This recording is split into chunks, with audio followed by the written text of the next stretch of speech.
Kamusta mga kaibigan? Maligayang pagdating sa aking channel, narito ako sa isang bagong video.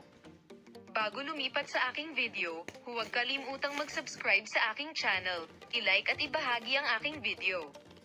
Ngayon simulan na natin ang ating video. Ang aktor na sina Engin Akyurek at Tugba Büyüküstün, mga matagumpay na aktor ng Turkish television at entertainment industry, ay kilala bilang isa sa mga pangalan na mahigpit na sinusunod ng mundo ng magazine sa loob ng maraming taon.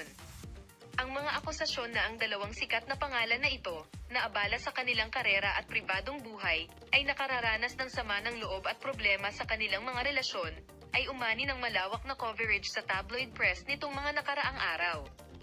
Gayunpaman, sa huli, lumabas ang katotohanan. At naunawaan na ang laro ng pamamahala ang nasa likod ng mga akusasyong ito.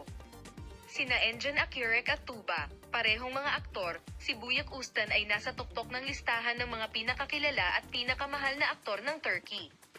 Ang dalawang aktor na ito, na naging spotlight ng mundo ng magazine sa loob ng maraming taon bilang pinakakilala at minamahal na mga bituin ng Turkey, ay nakakuha ng maraming tagasunod sa kanilang mga pagtatanghal sa matagumpay na mga proyekto at kanilang likas na talento, ngunit ang kanilang pagkakaisa sa serye na kanilang pinagbidahan.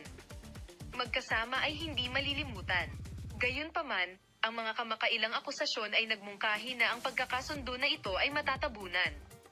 Mga alegasyon ng sama ng loob at kanilang relasyon.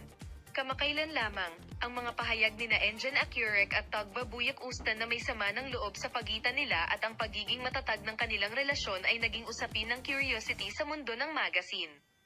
Ang mga alingawngaw na umabot na sila sa punto ng paghihiwalay at na sila ay hindi na sila nakikitang magkasama ay labis na ikinalungkot ng kanilang mga tagahanga. At lahat ay nagsimulang maghanap ng impormasyon, detalyadong balita sa paksa.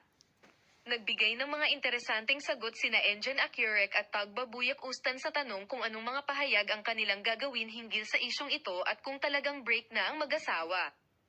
Minamahal na mga manunood, paalam na makita ka sa mga bagong video at bagong post.